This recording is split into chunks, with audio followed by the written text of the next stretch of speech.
Bonjour à tous, c'est Gabin, j'espère que vous allez bien. Alors aujourd'hui, je suis accompagné de Sacha et on va faire un combat de Bakugan, ça va être super cool. Mais par contre, pour nous arbitrer, on n'a pas n'importe qui, nous avons le Bakumaster Storm de la chaîne Storm Astral. Du coup, Storm, tu vas nous expliquer un petit peu le fonctionnement des combats, les Bakugan, les fonctions des cartes et tout. Storm, qu'est-ce qu'on a déjà juste devant nous là? Je crois que c'est ce qui va nous servir à faire les combats. Exactement, donc en fait dans la gamme de Bakugan Battle Planet, il y a plein de types de boîtes différentes. Celle-là, je dirais que c'est la plus importante puisque c'est celle qu'il faut pour commencer à jouer. Okay. Donc pour jouer à la version simplifiée de Bakugan Battle Planet, laquelle on va jouer tous ensemble aujourd'hui, il faut avoir 3 Bakugan, 3 cartes personnages et 6 Bakukor. Donc les Bakukor, c'est des jetons. Et là on a tout ce qu'il faut. Et voilà, en fait il y a tout ce qu'il faut pour un joueur. Sacha, ça va cette boîte? Ouais. Et bah écoute, je prends celle-ci. Je vais ouvrir celle-là, comme ça on pourra en parler un petit peu. Du coup là ça y est, là on pourra jouer chacun avec notre starter pack. C'est ça. Dans un starter pack, du coup vous allez avoir, comme j'ai dit, 3 Bakugan et vous en avoir 2 sortes. Vous en avez un qui est mis dans une petite boîte un petit peu à part. Vous allez voir quand vous enlevez le plastique, il y a une petite boîte qui va rester toute seule. Il n'est pas plus rare, mais il est différent. Ok. En fait, donc là, dans cette partie-là, tu as 2 Bakugan qu'on va nommer de type Core, C-O-R-E. Les corps, en fait, ils ont une forme très sphérique. Même quand ils s'ouvrent, ils sont assez simples. Assez ronds. Voilà. Et en dessous, tu vas avoir donc tes jetons, tes Bakukor. Et ensuite, tu as la petite boîte à part. Et donc dans cette petite boîte, il y a un Bakugan Ultra. Donc quand ils sont fermés, ils ressemblent exactement au premier. Ils font la même taille, ils font le même diamètre, ça ne change pas. Par contre, quand ils s'ouvrent, ils sont beaucoup plus impressionnants. Ils ont plus de détails, ils vont s'ouvrir plus large. Ils vont avoir des fois aussi quand ils s'ouvrent, ils font des saltos avant ou des backflips et de manière générale ils sont plus détaillés. C'est toujours intéressant d'avoir un ultra parce qu'il prend plus de place sur le terrain. Donc même dans la version simplifiée, il prendra de la place, il peut gêner ton adversaire. Après effectivement tout ce qui est pouvoir etc, c'est pour la version avancée qui arrive en 2020. Pour l'instant on n'en parlera pas dans cette vidéo, mais par contre ça me fera plaisir de revenir et de te reparler de la version avancée en temps et en heure. Ok, donc ça on a tout déballé. Donc là on a déballé nos 3 starter packs, le mien, celui de Sacha et celui de Storm. Donc Storm, là qu'est-ce qu'on a? Dans ta boîte tu vas avoir un petit poster comme celui-ci, où il y a une partie de la collection des Bakugan avec les couleurs à chaque fois à côté, parce que tous les Bakugan existent dans toutes les couleurs. Ça permet de suivre un petit peu ta collection. De l'autre côté, tu as la notice sur comment refermer ton Bakugan, parce que les ultras sont pas... Alors, il n'y a pas de notice pour les normaux, les corps, parce qu'ils sont assez simples à fermer. Par contre, les ultras, c'est des petits casse-têtes qui ont 3 niveaux de difficulté. C'est noté sur la boîte, tu le verras, il y a intensité 1, 2 et 3. Et les 3, c'est les plus durs à fermer. Donc, tu as la notice pour t'aider, et il y a même un petit lien si tu veux aller regarder une vidéo sur internet pour voir quelqu'un qui ferme le Bakugan. Ensuite, on a ce petit fascicule dans lequel en fait tu as les règles de la version simplifiée. On a les cartes de personnages, donc c'est celle dont on va se servir pour la version simplifiée. C'est celle avec un dos gris. Parce qu'on a aussi les cartes à dos rouge dont on ne se servira que pour la version avancée, comme j'ai dit tout à l'heure, qui va sortir en 2020. Donc tu vas avoir chacun de tes Bakugan qui va être illustré, et à chaque fois en 3 exemplaires. Tu verras les cartes, elles sont toujours en 3 exemplaires pour avoir 9 langues. Alors des fois c'est pas utile parce qu'il y a des Bakugan comme celui-ci qui lui en fait n'a pas de pouvoir spécial et qui du coup n'a pas besoin d'être traduit, mais ils mettent quand même en 3 fois, donc c'est bien parce que si un jour il y en a une qui est perdue ou abîmée, ça permet d'avoir du change. Et les autres par contre tu peux voir, voilà, il y a des pouvoirs et donc ils ont mis 3 langues par carte, donc comme il y a 3 cartes en tout il y a 9 langues. Donc nous on va juste garder les cartes en français, donc comme ça on a nos 3 cartes personnages qui vont nous expliquer certaines choses sur notre Bakugan. Déjà on peut voir à quoi il ressemble grâce à l'illustration. Je sais pas ce que t'en penses, moi je trouve très belles les illustrations, j'aime beaucoup le design qu'ils ont choisi pour Bakugan Battle Planet. Ouais, moi je trouve assez sympa parce qu'ils les mettent un peu en scène. Donc ce qu'on peut faire, on va tous les 3 prendre l'une de nos cartes, comme ça vous allez pouvoir regarder en même temps. Donc en haut à gauche de votre carte, il y a un petit symbole. Et ce petit symbole, il est d'une couleur qui est globalement de la même couleur que la carte. On peut avoir des rouges, des bleus, des verts, des noirs, des blancs et des dorés. Donc ça, c'est la faction de votre Bakugan. Donc moi, par exemple, le mien, c'est un Pyrrhus, le feu. Toi aussi, tu as pris un Pyrrhus. Ouais, tiens, je vais prendre un Darkus pour changer. Voilà, noir, Darkus. Donc toi, Pyrrhus, c'est le feu. Et donc blanc comme ça, c'est Eos, c'est la lumière. Donc ça permet déjà de connaître l'élément de son Bakugan. Juste après ce petit symbole, on a le nom du Bakugan. Encore plus à droite, donc en haut à droite de la carte, il y a les Bakukor qu'on doit utiliser dans la partie. Avec ce Bakugan. C'est ça, donc si tu regardes les 6 Bakukor que tu avais, tu verras qu'ils correspondent, tu as exactement ce qu'il faut pour ton Bakugan. Par exemple, moi mon Serpentez il veut un point flamboyant, un point. Trox il veut bouclier magique, Helix. Et Gortion il veut un bouclier et un point. Et du coup j'ai les 2 Bakugor par Bakugan qui correspondent. Ouais, c'est vrai, oui. Voilà. Ouais. Parce qu'en fait, après, tu peux mélanger les Bakugan, tu peux faire des parties avec les Bakugan que tu veux, et tu peux même changer les Bakugor. Il faut juste qu'ils respectent cette règle-là, c'est que les symboles correspondent aux symboles que tu as sur ta carte. En dessous, il y a l'illustration de la carte. Oui. Et sur le milieu à gauche, tu as un B avec une valeur derrière. Moi, par exemple, j'ai B400. Ok. Voilà, toi, Sacha, tu as combien? B400. B400 aussi. Et moi, B200. B200. Donc ça, c'est la puissance de notre Bakugan. C'est ce qui va définir s'il est plus fort ou non que le Bakugan adverse. Ok, d'accord. Voilà. Ensuite, à droite, on a un symbole, c'est un petit point, comme ça, vers le haut. Ça, c'est ce qu'on appelle l'indice de dégâts, mais on s'en sert surtout dans la version avancée. Ok, donc là aujourd'hui on va vraiment se baser sur les B avec les valeurs Exactement, à côté. quand on joue comme ça, on ne s'intéresse que au B. On regardera la valeur d'indice de dégâts seulement en cas d'égalité. Et enfin, dans le petit encadré en dessous, des fois il y a des pouvoirs, des fois il n'y a pas de pouvoir, mais dans la version simplifiée, encore une fois, on ne l'utilise pas. Les pouvoirs, c'est que pour la version avancée. Ok, d'accord. Et Storm, ces cartes rouges, elles servent à quoi? Alors, les cartes à dos rouge, c'est ce qu'on appelle des cartes maîtrise. On ne va pas s'en servir aujourd'hui. Ce sont des cartes qu'on utilise dans la version avancée. Okay. Voilà, je reviens très vite à cette version. Voilà, il y a beaucoup de matériel qui ne sert que pour celle-ci, mais elles seront utiles que quand la version avancée sera sortie, et donc comme je le disais, ce sera en 2020. Par contre, du coup, c'est bien d'en avoir dans certains packs, parce que ça permet déjà de les ajouter à sa collection, et on pourra jouer en 2020. Voilà, c'est ça, quand la version complète, finale sera là, et ben on pourra utiliser toutes ces cartes, on les aura déjà, et on pourra les ajouter à notre paquet, ou tout simplement on sera content de les avoir dans notre classeur si on collectionne les cartes. Du coup, qu'est-ce qui nous manque là, Storm? Eh bien du coup, hop, l'idéal, on peut jouer sur une table simple, tant qu'elle est lisse, par exemple pas quelque chose comme ça. Ça on peut pas parce que les Bakugan ils vont se coincer, ça va quand on va les faire rouler ce sera pas bien. Donc une table lisse, mais de préférence il y a une arène qui existe. Et elle est cool pour plusieurs choses, donc déjà c'est parce qu'elle a des barrières tout autour, donc ça va éviter que les Bakugan roulent et tombent. Voilà, de la table. Si ta table elle est pas toute lisse, bah là du coup ça t'apporte un plateau qui lui va être bien lisse, donc ça va permettre de jouer. Et à l'intérieur tu as un Bakugan exclusif. D'accord, voilà. Là par exemple Phaedrus Pyrrhus, tu ne le trouveras jamais dans des boîtes, tu ne le trouveras que avec l'arène rouge. Et sinon il y a d'autres Bakugan exclusifs avec d'autres arènes ou c'est vraiment exclusivement que celui-là? Alors il existe une autre arène, une deuxième, qui elle est bleue, et avec tu as un Dragonoid Aquos, donc un Dragonoid de type O. Ok, bah alors là ce que je te propose c'est qu'on on déballe l'arène et puis après on se prépare pour faire le combat moi contre Sacha avec Doc et arbitre. C'est parti. Allez, c'est parti. Ok, donc là nous sommes installés avec l'arène, nos Bakugan, nos Bakugor et nos cartes. Maintenant on joue. Ouais, presque. On a juste, du coup, on a eu quand même 2-3 trucs. Alors, à l'intérieur, avec l'arène, on a dit, il n'y a pas que l'arène. On va pas s'en servir maintenant parce que vous avez déjà des decks préconstruits, etc. Donc, on retrouve le petit livre de règles dont on a déjà parlé tout à l'heure. Le Bakugan Phaedrus, donc je vais le montrer. Hop, il est quand même super classe, quoi. Et c'est pas un ultra celui-là, c'est un corps. Et pourtant, il se déploie de manière très justement impressionnante. assez facilement. En plus. Donc voilà, c'est un très beau Bakugan. Donc bien évidemment, on a la carte de personnage qui va avec. Et on a aussi droit à des cartes maîtrise, donc, dont on ne se servira pas encore. 2020, mais voilà, toujours plus de cartes à mettre dans sa collection. Donc ça, c'est chouette.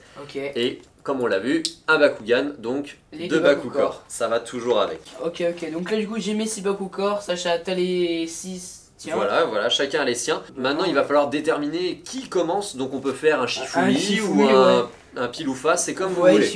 Shifumi.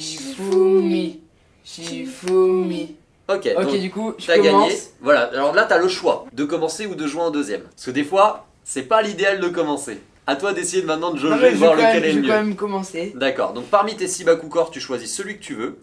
Et tu le places, voilà, à un endroit de l'arène. Vas-y, Sacha. Toi, tu fais la même chose. Il y a une seule règle à respecter. Il faut que ton Bakugor soit collé à un Bakugor qui est déjà sur le terrain. Lui, il le met où il veut parce que c'était le premier. Mais maintenant, voilà, tu devais coller à l'un des côtés. Maintenant, par contre, il faudra aussi que du coup ils se souviennent, et moi aussi, des Bakugor qu'on aura posés et où est-ce qu'on les aura posés. Après, voilà, alors. Petit conseil du coup à ceux qui nous regardent, vos Bakugor, n'hésitez pas à les noter sur un petit papier ou à prendre une photo desquels sont à vous avant de commencer à les mélanger, à les disposer. Et là voilà, vous continuez comme ça, tant que c'est collé à un jeton déjà en jeu, on peut faire ce qu'on veut. Vas-y Sacha. Donc là c'est là où c'est intéressant parce que chacun va poser ses Bakugan. Donc sur les 12 qui seront sur le terrain, vous allez en connaître 6. Vous savez où il y a des bonus, mais aussi où vous avez mis des pièges. Oui. Parce qu'il y a des malus des fois. Alors je sais pas, ça se trouve il y a que des bonus. Là on a peut-être que des Bakugan oui, avec des bonus. j'ai même pas fait attention. Et il faut faire très attention à savoir où tu places quoi, puisqu'après il va falloir que tu vises les Bakugan les plus intéressants. Ok, donc du coup là je choisis un Bakugan, mais Sacha n'a pas le droit de voir le mien et... Alors là les cartes sont cachées, donc en soi voilà, vous ne savez pas trop qui a quoi, quelle puissance vous avez. Il n'y a que vous qui connaissez vos Bakugan. Ok. En fait c'est un jeu dans lequel on joue en même temps. Donc vous allez tous les deux choisir l'un de vos 3 Bakugan, celui que vous voulez. Ok. Voilà. Une fois que c'est fait, maintenant vous allez chercher la flèche sur votre Bakugan. Il y a une petite flèche gravée sur le dessus. Elle est au bout de mon doigt. Donc vous avez trouvé vos flèches, vous posez vos Bakugan le long de la barrière, la flèche en direction des jetons. Vers là où vous visez tout simplement. Pourquoi? Parce que ça veut dire que l'aimant du Bakugan va suivre après la flèche. Exactement. Du coup on est sûr qu'il soit dans l'axe et donc tu optimises tes chances qu'il accroche l'un des jetons et donc que ton Bakugan s'ouvre. Il faut toujours que le Bakugan parte depuis le sol de l'arène, faut pas que tu le jettes en hauteur. Et il ne sera compté ouvert que s'il s'ouvre grâce à un jeton. S'il s'ouvre suite à un choc, que ce soit avec le plateau, avec l'arène ou avec le Bakugan adverse, c'est pas considéré comme ouvert. Il faut qu'il s'ouvre sur un Bakugan. Et dans tous les cas, s'il s'ouvre et qu'il est collé à un jeton, il va rester collé au jeton. Du coup, on va bien voir si... Des fois, quand on lance trop fort, il se détache du jeton, donc c'est considéré comme ouvert. Mais du coup, t'as pas le droit au bonus du jeton. Il faut pas lancer trop fort. Il faut toujours bien doser. Donc là, le conseil que je vous donne pour lancer, c'est de mettre votre index dessus et de le faire rouler dans l'axe des jetons. 3, 2, 1, Bakugan au combat. Ok, donc là, moi je suis pas du tout ouvert. Voilà. Donc en fait, il existe 3 cas de figure. Le premier cas de figure, c'est aucun Bakugan ne s'ouvre. Dans ce cas-là, les deux joueurs reprennent leur Bakugan et on recommence. Et ils vont rejouer les mêmes. Là, c'est le deuxième cas de figure. Là, il y a un seul des deux joueurs qui s'est ouvert. Donc en l'occurrence, c'est Sacha avec son Pegatrix d'Arcus. Donc il a récupéré un Bakugan, mais comme il est tout seul, on sait peu importe en fait ce qu'il a récupéré. Donc il prend son Bakugan, il retourne la carte personnage et on le pose dessus. Voilà. Sans regarder le Bakugan. Non, là c'est bon, il a gagné. Et le premier qui gagne, qui gagne avec ses 3 Bakugan remporte la partie. Et donc, vu que le Bakugan là, il est plus rattaché aux autres, on le laisse comme il est? Ouais, on le laisse là. Donc là, je vois que tu as choisi ton Bakugan Ultra. Ouais. Tu verras, réussir à leur faire la pirouette, ça demande un petit peu d'entraînement. Faut avoir la bonne vitesse, faut pas qu'il aille trop vite, faut pas qu'il aille trop lentement. Donc là, faut que je le pousse quand même avec une certaine puissance. Bah ouais, convenablement. Enfin, après, faut quand même qu'il s'ouvre, donc faut quand même bien viser. Oui, voilà. Mais tu verras que si il avait la bonne vitesse et qu'il a pris un jeton, il va faire une super pirouette. Ok, vas-y. 1, 2, 3, Bakugan au combat. Ouais, et il a fait un début de... Ouais, un petit début, etc. Mais voilà. Ok, du coup, bah là, il est resté quand même accroché. Voilà, là du coup, bah, en fait, il a rencontré le Bakugan adverse pendant sa course, donc ça l'a empêché de bien se déployer. Mais en fait, en temps normal, ce Bakugan là, du coup, il ramasse le jeton avec sa tête, et après, hop, il s'ouvre comme ça. Et du coup, il tient le jeton sur sa tête. Ah d'accord, ok. Tous les Bakugan standards, les corps, ils gardent le jeton sous leurs pieds, mais les ultras, ils peuvent l'avoir sur la tête, dans la mâchoire, entre leurs mains, sur le torse, sur la queue. Sur le dos, l'aile, ils peuvent l'avoir à plein d'endroits. Alors tu le remets droit, voilà, comme ceci, et n'oublie pas de retourner ta carte personnage pour montrer que tu as gagné. Ok. Voilà, super. Donc là, ton Krakelios Ventus te permet de marquer un point, donc il y a un partout. Un partout. Et la partie continue. T'es prêt, Sacha? Ouais. Je cherche ma flèche, hop. Donc là, cette fois, c'est Sacha qui a choisi son Bakugan Ultra. À voir s'il arrive à faire la pirouette complètement. 1, 2, 3, Bakugan au combat. Ah dommage, bah pareil, lui aussi il t'a gêné pour l'ouverture. Mais là c'est cool parce que vous êtes ouverts tous les deux. Donc on va avoir un combat de Bakugan. Du coup là je regarde mes points que j'ai en dessous. C'est ça, alors d'abord retournez vos cartes personnages tous les deux. Voilà, donc on va commencer par Sacha, tu as combien sur ta carte? 400. 400, et toi tu as combien? J'ai 300. 300, pour l'instant il y a un petit avantage pour Sacha. Oui. On va commencer par toi, combien tu as sur ton jeton? Plus 100. Alors voilà, hop, donc là on a plus 100, et là après il faut bien regarder, il y a quand même une petite virgule pour faire la différence, donc plus 100 de puissance B, et pour les Bakugan Akos et Ventus, plus 3 en indice de dégâts. Donc ça on l'a vu dans la version simplifiée, ça ne sert qu'à départager en cas d'égalité, donc on le laisse un peu comme ça. Et là ça me fait plus 100. Et en plus de toute façon ton Bakugan est Aurelius, donc il est doré, donc il n'aurait pas eu le droit au bonus, donc tu as ton plus 100. Donc tu étais à 300, On va le laisser sur le terrain en attendant. 300 plus 100. Ça fait 400. T'es à 400. Et toi, t'as combien sur ton jeton? Moi j'ai 50. 50. Donc c'est pas beaucoup, mais c'est suffisant, puisque t'étais déjà à 400.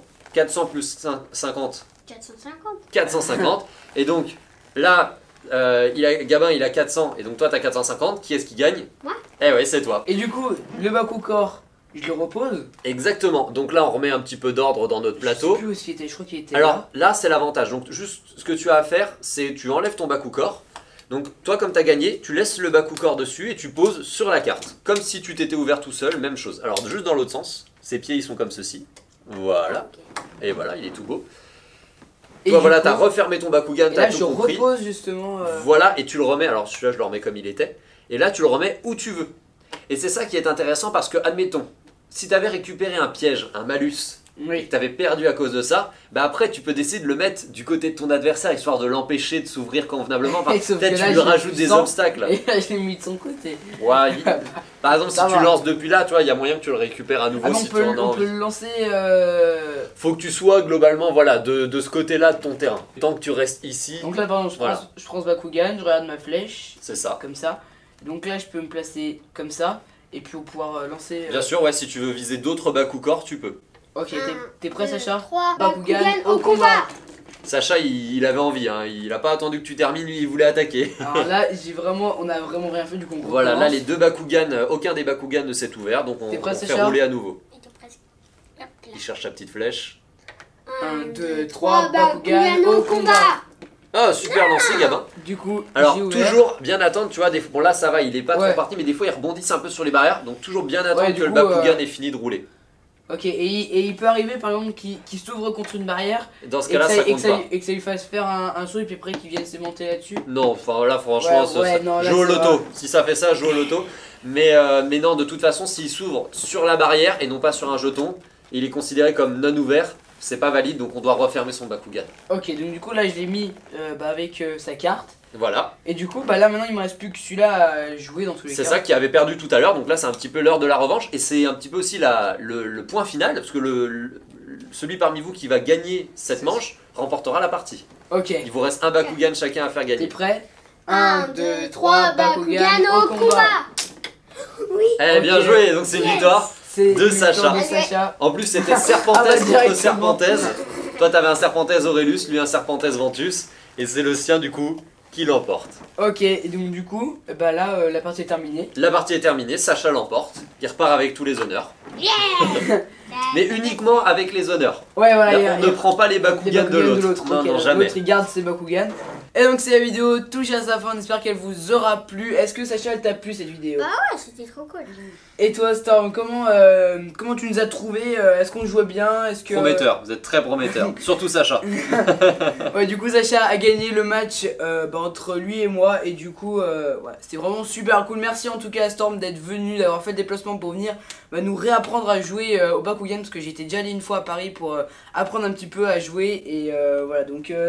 ça va, tu commences à bien te débrouiller, Sacha, ça va, c'est...